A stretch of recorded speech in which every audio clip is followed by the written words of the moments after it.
Hello aspirants, welcome সকলকে। আজকের আমরা এসএসসি জিডির 2024 সালের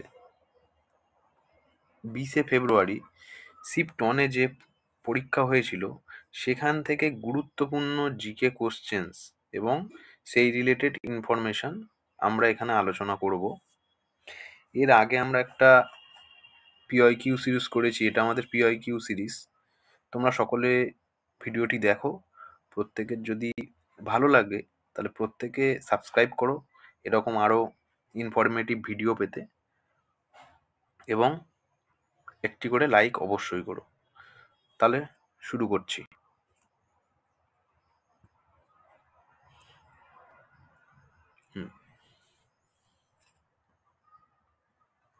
আমাদের প্রথম কোশ্চেন, প্রথম ভারতীয় সঙ্গীত শিল্পী যিনি ভারতরত্ন পেয়েছিলেন। প্রথমত আমাদের ভারতরত্ন দেওয়া হয় ভারতে ভারতরত্ন দেওয়া শুরু করা হয় 1954 সাল থেকে। ভারতরত্ন হলো আমাদের দেশের সর্বোচ্চ বেসামরিক সম্মান। এখানে যে 4টি অপশন রয়েছে, জাকির হোসেন, এ.আর. রহমান, এম.এস. সুব্বালক্ষ্মী ও আর.ডি. বর্মন। সঠিক উত্তরটি হবে এম.এস. সুব্বালক্ষ্মী। এছাড়াও আমরা আর কি জানবো এখান থেকে?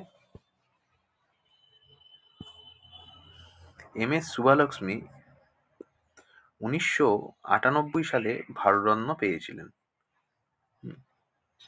প্রথম ভারতরত্ন পুরস্কার দেওয়া হয়েছিল কবে? না হচ্ছে 1954 সালে। প্রথম বিদেশি হিসাবে ভারতরত্ন পেয়েছিলেন খান আব্দুল গাফফর খান 1987 সালে। আর প্রথম ভারতরত্ন পেয়েছিলেন কে কে? না হচ্ছে চক্রবর্তী গোপালাচারী, আর হচ্ছে সর্বপল্লী রাধাকৃষ্ণন এবং সি.ভি. রামন।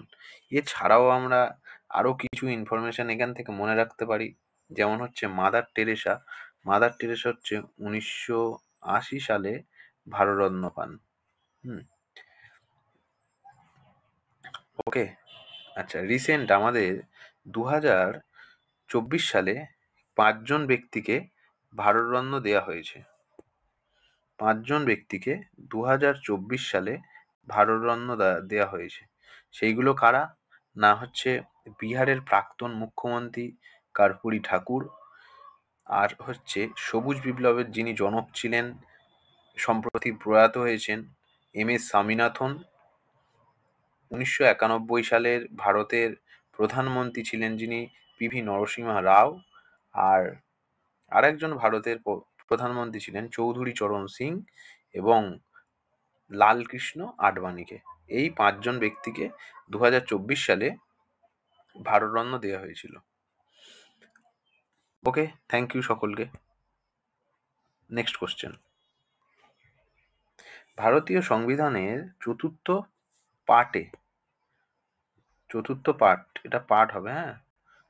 পাঠ মৌলিক কর্তব্যে বলা হয়েছে যে প্রত্যেক পিতামাতা তার সন্তানদের ক্ষেত্রে কত থেকে কত বয়স পর্যন্ত শিক্ষাকে সুনিশ্চিত করবে। 4টি অপশানসের মধ্যে সঠিক উত্তরটি হবে 6 থেকে 14 বছর। 6 থেকে 14 বছর। কি বলা হয়েছে একটু আমরা দেখে নিই। 1976 সালের 42তম সংবিধান সংশোধনের মাধ্যমে এই 10টি মৌলিক কর্তব্য যুক্ত করা হয় ভারতীয় সংবিধানে। অর্থাৎ ভারতীয় সংবিধান প্রণয়নের কালে ভারতীয় সংবিধানে কোনো মৌলিক কর্তব্য ছিল না। 1976 সালের 42তম সংবিধান সংশোধনের মাধ্যমে এই 10টি মৌলিক কর্তব্য যুক্ত করা হয়। এছাড়াও আমাদের মনে রাখতে হবে, এই যে মৌলিক কর্তব্য ভারতীয় সংবিধানে সংযোজনের ক্ষেত্রে সুপারিশ করেছিল শরণ সিং কমিটি। কোন কমিটি সুপারিশ করেছিল? না হচ্ছে শরণ সিং কমিটি। ওকে, আর কি মৌলিক কর্তব্যের যেই ধারণাগুলি, এটি কোন দেশ থেকে নেওয়া হয়েছে? আয়ারল্যান্ড থেকে। ঠিক এর অনুরূপভাবে মৌলিক যে আমাদের যে ফান্ডামেন্টাল রাইটস রয়েছে, মৌলিক কর্তব্যগুলি নেওয়া হয়েছে কোত্থেকে? না হচ্ছে ইউএসএ থেকে। আর 2002 সালের 86তম সংবিধান সংশোধনীর মাধ্যমে যে এই যে শিক্ষা সম্পর্কিত যে মৌলিক কর্তব্যটি এই মৌলিক কর্তব্যটি হচ্ছে 86তম সংবিধান সংশোধনের মাধ্যমে মৌলিক কর্তব্য হিসাবে ভারতীয় সংবিধানে যুক্ত হয়। এবং এই মৌলিক অধিকারেও শিক্ষার অধিকার রূপে 21-এর ধারাতে এই মৌলিক অধিকারকে রূপে শিক্ষার অধিকারকে সংযোজন করা হয়েছিল। নেক্সট হলো ভারতীয় উপমহাদেশে পরিচিত লেখার প্রাচীনতম রূপ কোনটি? এর উত্তরটি হবে কি হবে না, 4টি অপশানস রয়েছে: পালি, সিন্ধু, ব্রাহ্মী ও সংস্কৃত। সঠিক উত্তরটি হবে সিন্ধু লিপি। কি উত্তর হবে না, সঠিক উত্তরটি হবে সিন্ধু লিপি। এই যে সিন্ধু লিপি আমরা সঠিক উত্তরটি করব। ওকে, এছাড়াও সিন্ধু সভ্যতা আমাদের ভারতের প্রাচীনতম সভ্যতা, যেটি পাকিস্তান আর ভারতের উত্তর পশ্চিম অঞ্চলে গড়ে উঠেছিল। কোন সাল থেকে কোন কাল পর্যন্ত না, 2600 থেকে 1700 খ্রিস্টপূর্বাব্দের মধ্যে। সিন্ধু লিপির পট্টোদ্ধার অর্থাৎ সিন্ধু লিপিতে কিভাবে লেখা হয়েছে, সেখানকার মানুষের কিভাবে তারা লিখতো, লিপিগুলো খোদাই করতো, সেই সম্পর্কে কোনো ডিটেলস এখনো ঐতিহাসিকরা আবিষ্কার করতে পারেননি। এটি খুব গুরুত্বপূর্ণ। আর সিন্ধু লিপিকে বলা হতো বুস্টো-প্রেডহন লিপি। কেন না, আমরা সাধারণত পড়া বা লেখার ক্ষেত্রে কি করি, যে এদিক থেকে শুরু করি, তারপর এদিকে পড়ে যাই, আবার এদিকে পড়ে যাই। ওকে, কিন্তু সিন্ধু লিপির মূল বিশেষত্ব ছিল কি না, ওরা একবার এইরকম ভাবে পড়ে যেত, তারপর আবার এদিক থেকে পড়া শুরু করে এইদিকে যেত। এই কারণের জন্য এই লিপিকে বলা হতো কি না, বুস্টো-প্রেডহন লিপি। নেক্সট, পণ্ডিত বিরজু মহারাজ একজন বিখ্যাত নৃত্যশিল্পী।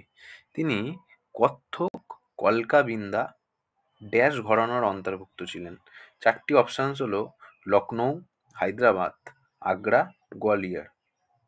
আমরা জানি যে আমাদের সমগ্র ভারতবর্ষ জুড়ে যে সমস্ত নৃত্যগুলো রয়েছে তার মধ্যে কত্থক হচ্ছে গুরুত্বপূর্ণ, এবং কত্থক মূলত হচ্ছে নর্থ ইন্ডিয়া জুড়ে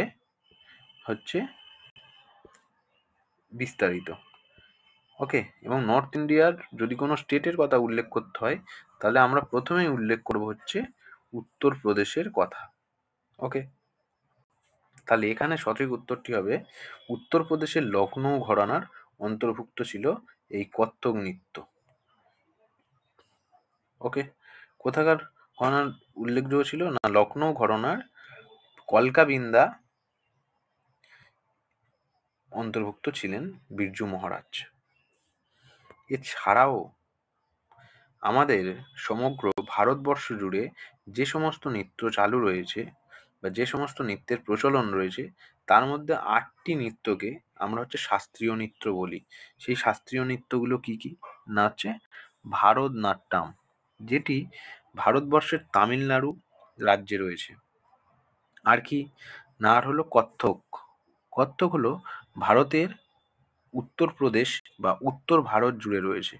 কুচিপুড়ি, যেটি আরেকটি উল্লেখযোগ্য নৃত্য, যেটি ভারতের অন্ধ্রপ্রদেশে প্রচলিত রয়েছে। মোহিনীনাট্যম হলো ভারতের দক্ষিণ অংশে কেরালা রাজ্য জুড়ে রয়েছে। আচ্ছা, এরপরে আছে কি না, কথাকলি। কথাকলি রয়েছে কেরালা রাজ্যে। মণিপুরি রয়েছে কোথায় না, মণিপুরি রাজ্যে। ওড়িশি রয়েছে কোথায় না, ওড়িশা রাজ্যে। আর সর্বশেষ রয়েছে সাত্রিয়া, যেটি রয়েছে আসাম রাজ্যে। এই 8টি নৃত্য থেকে পরীক্ষাতে কোশ্চেন আসে যে নিম্নলিখিত কোনটি শাস্ত্রীয় নৃত্য। 4টি অপশানস দিয়ে দিল, সেখান থেকে সঠিক উত্তরটি নির্বাচন করতে হয়। নেক্সট, 2015 সালে পরিবেশ কল্পনা কমিশনের পরিবর্তে কোন প্রতিষ্ঠানটি তৈরি করা হয়েছিল? এটা পরিবেশ কল্পনা হবে না, এটা হবে হলো পরিকল্পনা কমিশন। মানে হচ্ছে 2015 সালে পরিকল্পনা কমিশনের পরিবর্তে কোন প্রতিষ্ঠানটি তৈরি করা হয়েছিল? ওকে, দেখো 4টি অপশন রয়েছে, না কি কি? নাবার্ড, নীতি আয়োগ, আরবিআই এবং সেবি।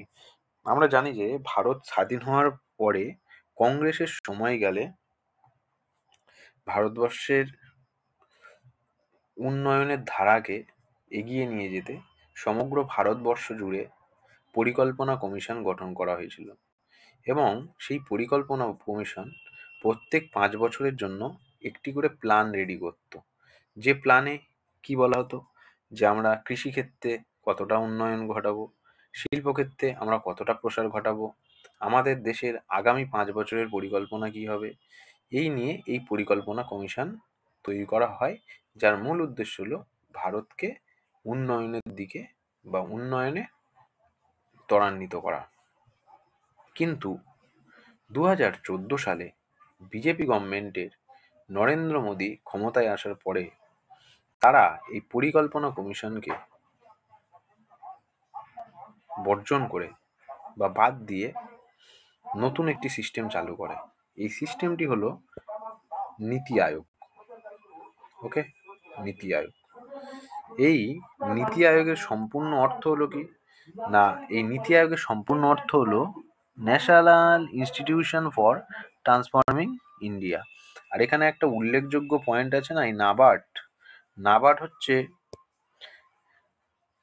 শিবরামান, এটা হচ্ছে শিবরামান কমিটির সুপারিশে 1982 সালের 12ই মার্চ হচ্ছে প্রতিষ্ঠিত হয়েছিল। এটি খুব উল্লেখযোগ্য। আর নাবার্ডের ফুল ফর্ম হলো national bank for rural agriculture and development. এটি পরীক্ষাতে আসে। নেক্সট, রঙ্গস্বামী কাপ কোন খেলার সঙ্গে যুক্ত? আমরা দেখেছি বিভিন্ন ক্রীড়াকে ক্ষেত্র করে বিভিন্ন কাপ চালু রয়েছে, যেমন হচ্ছে ডুরান্ড কাপ ফুটবল খেলার জন্য। সেই রকম রঙ্গস্বামী একটি কাপ, যেটি কোন খেলার সঙ্গে যুক্ত? রঙ্গস্বামী কাপ হচ্ছে, উত্তরটি হবে সঠিক হলো হকি খেলা। হকি খেলা। ওকে, এছাড়াও হকি খেলার সঙ্গে আর কি কি কাপ যুক্ত রয়েছে আমরা একটু দেখে নিই। না রয়েছে কি না বেটন কাপ, আর কি রয়েছে না Bombay gold cup, Aga Khan cup, আর জওহরলাল নেহেরু হকি টুর্নামেন্ট। এগুলো হচ্ছে হকি খেলার সঙ্গে যুক্ত গুরুত্বপূর্ণ কাপ।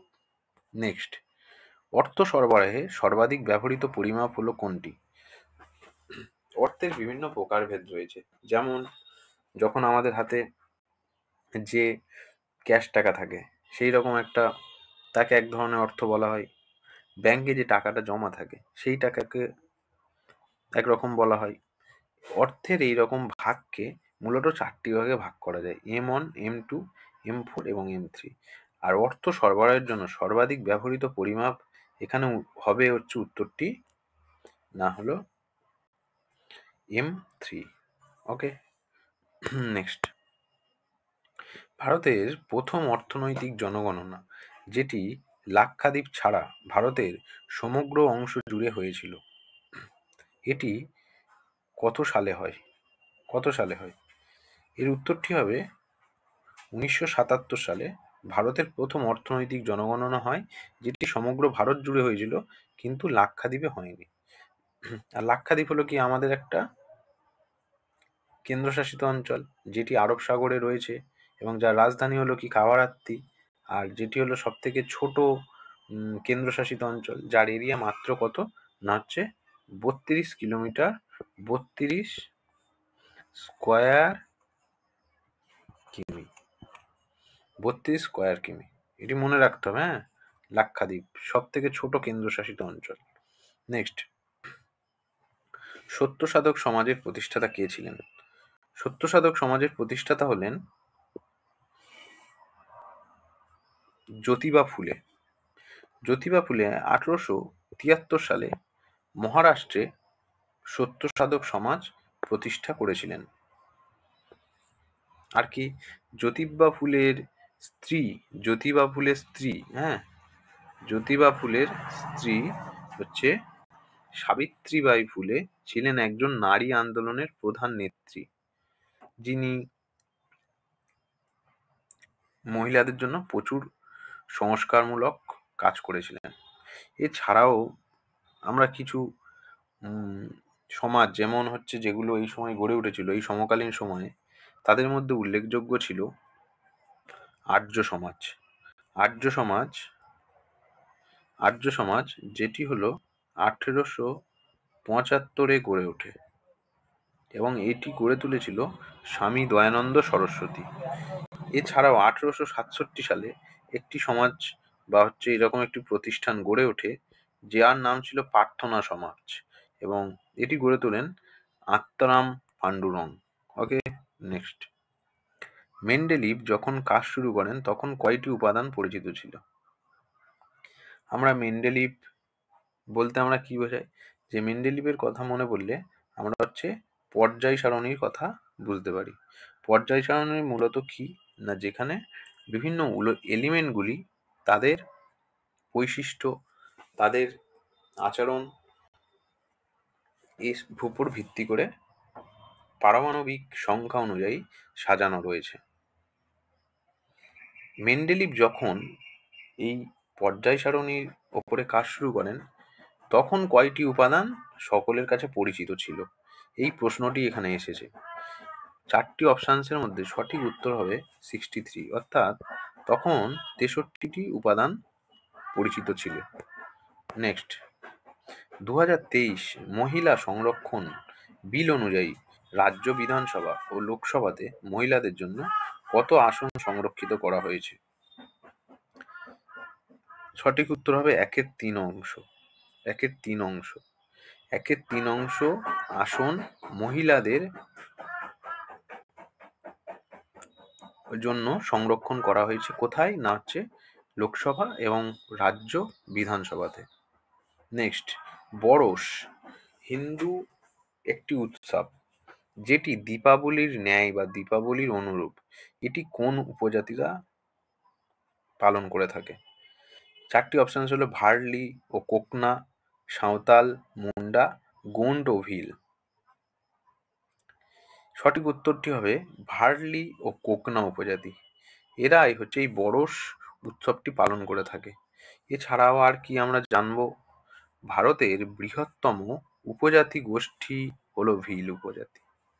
এই উপজাতি সম্প্রদায়ের মানুষ মূলত মধ্যপ্রদেশ ও এর সংলগ্ন রাজ্যগুলিতে বসবাস করে, অর্থাৎ মহারাষ্ট্র, ছত্তিশগড়, গুজরাট এইসব দিকে বসবাস করে। আর ভিল বিদ্রোহ একটি গুরুত্বপূর্ণ বিদ্রোহ, যেটি 1818 থেকে 1860 সাল পর্যন্ত বিভিন্ন সময়ে বিভিন্ন নেতাদের দ্বারা হয়েছিল। ওকে, ঠিক আছে, মনে থাকবে। নেক্সট, একটি নির্দিষ্ট সময় একটি দেশের জনসংখ্যার বিভিন্ন তথ্য সংগ্রহ করার যে প্রক্রিয়া তাকে কি বলা হয়? 4টি অপশানসের মধ্যে সঠিক উত্তরটি হবে জনসংখ্যার আদমশুমারি বলা হয়। প্রথম জনসংখ্যার আদমশুমারি হয়েছিল 1872 সালে লর্ড মেয়র সময়ে। ওকে, আর ভারতের সর্বশেষ জনসংখ্যা গণনা বা সেন্সাস হয় 2011 সালে। আর 2021 সালে যে জনসংখ্যা গণনা হওয়ার কথা ছিল সেটি কোভিডের জন্য কিছুটা ডিলে হওয়ায় এবং সঠিক পরিকল্পনাও না করতে পারায় একটু লেট হয়েছে। সম্ভবত আগামী 2025 সালে আমাদের নেক্সট জনসংখ্যা সেন্সাস করা হবে। ওকে, প্রায় 13-14টি কোশ্চেন্স আলোচনা করা হলো। থ্যাংক ইউ সকলকে ভিডিওটি দেখার জন্য। যদি তোমাদের ভিডিওটি ভালো লেগে থাকে তাহলে প্রত্যেকে ভিডিওটি অবশ্যই শেয়ার করবে এবং চ্যানেলটি সাবস্ক্রাইব করে একটু সাপোর্ট করবে। থ্যাংক ইউ সকলকে। ভিডিওটি এখানেই শেষ করছি।